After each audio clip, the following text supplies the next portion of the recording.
set this up as a mini course to make sure you can get up and running quickly and start building your own AI agents.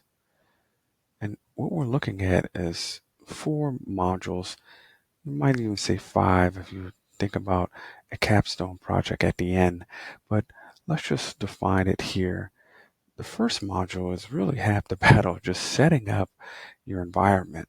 And instead of just using the browser, we're going to, in fact, install Visual Studio Code and begin to work like an actual developer through Visual Studio Code by installing certain extensions and plugins and so forth.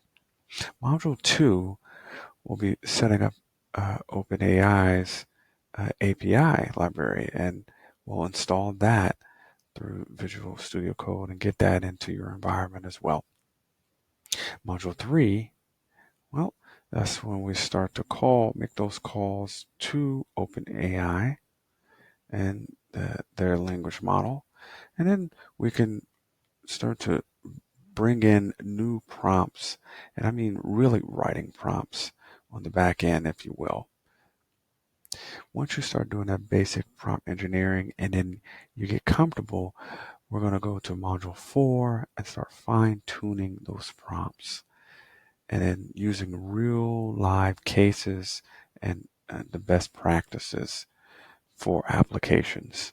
And as I said, you might as well include a module 5 where you do a capstone and you share your actual agent and bot with the rest of the course and the rest of the class.